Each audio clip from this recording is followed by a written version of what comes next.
Hi guys, so today I have a PS2 controller. This is a Model H, and I'm going to show you how to fix the problem with buttons being pressed but not actually firing. So I will show you here on my screen. I have this program up, and as you can see, when I push the buttons on the controller, they don't actually do anything. So your first step is to remove the screws from the controller. I've already done that. There's 6 screws here, so you're going to want to take them all out. Then you can just open it up. You're just going to want to pop these back trigger buttons off. You can just push them right out because it makes it way easier to put back together in the long run. So there's another little screw right here that holds the board into place, and you're going to want to unscrew that. This is just a small Phillips screwdriver.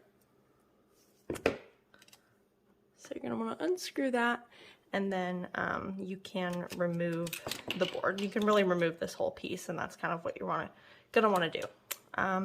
So the way that the Model H's are, there's no way to unplug this button cable, and that's where your problems are coming from. This button cable is just old and doesn't work. So the only way to get them off is to desolder it, and this is the hardest part. But it's not super terribly difficult, but you know. So because you can't unplug this ribbon cable, the easiest way to do it is just cut it so that you can remove the buttons from the front. And then you're going to want to desolder this piece right here. There are lots of pins that you have to desolder. So I'm going to do that now. I'm actually going to use a heat gun though to remove it so that I don't have to sit there and desolder each pin individually. So I like to put some sort of something like a flat object under there to help me kind of gently pry it off. I'm just using an X-Acto knife for this, but you can use a small flathead screwdriver or whatever you want realistically. And I'm just going to take my heat gun and heat up all of the metal on this until I can gently remove this piece. Gently is the key word here. You don't want to do anything super fast or super hard and risk damaging it. So there we go. Comes right off. And then be careful because this piece gets pretty hot, especially the metal on it. And you can just throw that away, you don't need it. And then what I do, just kind of even things out, you can take the soldering iron and just kind of go back and forth like this and just even things out.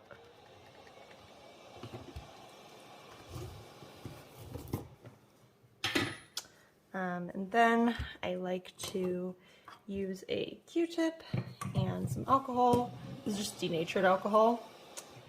And I just use it to clean off the metal before I solder the new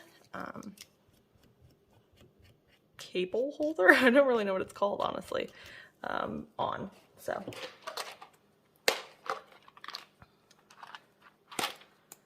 the ones I have here are 19 pins, and I just have to solder each little pin onto its place. The best way that I've found, so that you don't have to like sit there and try to position it perfectly and hold it, you just position it first. This part can be a little bit difficult. You just want to make sure all the pieces line up.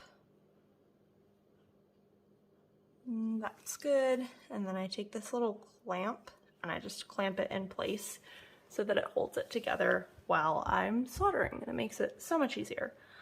So I'm just going to take some solder wire. Oops. Okay. And then I just like to get some on the iron, and then I will solder each pin in place. This is honestly, like I said, the hardest part of everything. So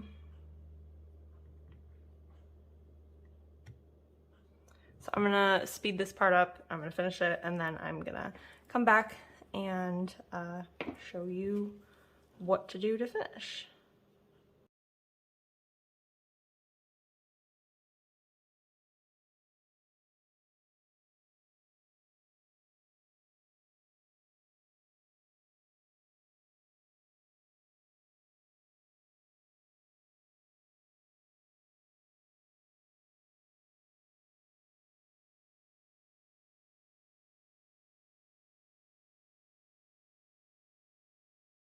Okay, so I'm done soldering everything. Everything's all in place, and you can make sure that all of the pins are actually held on there by taking, like, I don't know, a flathead or, again, an X-Acto knife, and just kind of trying to, like, gently push on each of these pins. And really, as long as they don't move or, like, wiggle or anything, then they're all good. So now you can take your clamp off, because again, this is all soldered on there, and you can remove it. Well, I have this little thing to hold it to make it easier, but now you're gonna want a ribbon cable. These ones are the SA1Q42A, and these ribbon cables are the ones that work with this particular model. So that's what I use, and then you just, there's little holes right here on the bottom of each side of the ribbon cable, and you just snap it onto the plastic part with those holes. You just secure it in place, and then you can secure your trigger buttons in place as well. That just kind of nestles in there, and then you feed this part of the cable, the actual, like, cable itself, you feed it through this little slot right here on the plastic part, through the back, and then you are able to plug it into your new plug. And I just use some pliers to do that because I find it easier than trying to use my hand. So just gently plug it in. There you go. Okay, perfect. So now that that's all plugged in, you're gonna look at your screen, and as you can see, all of these numbers read 0 right now. But when I put this back into the plastic, and you can just kind of nestle it back in there, and then obviously put the board back. You don't have to screw it in right now because we're just kind of testing to be sure that everything is working again. You can just kind of hold it together, and if you press a button, it should fire on the screen if you've done everything right, and I have. So there we go. So that's awesome, and we can put our controller back together.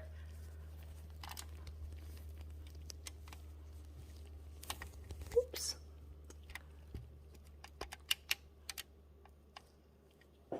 So now to put it back together again, we just kind of nestled this plastic piece back in. I'll show you that one more time just so you have a better view, because I was doing it at a weird angle before. And then this piece again just kind of nestles back in there as well. And that is how you do that. So you're just going to take your screw and then screw this piece back together. Whoops. My screwdriver is magnetized, so it makes it a lot easier. In general, that'll make it a lot easier. So before you put your back piece on, you're going to want to put these little rubber pieces back onto where the trigger buttons go. And you can do this when it's just, when it's out of its shell entirely. Makes it a little bit easier, but I'm choosing to do it now, not really for any particular reason. But you just pop that in there, like so. And that's what makes the trigger buttons work. So now you're just going to want to slide your back piece on really easily, just like this, and then you can screw everything back together. So I will speed this up and I will screw everything back together real quick, and then I will come back.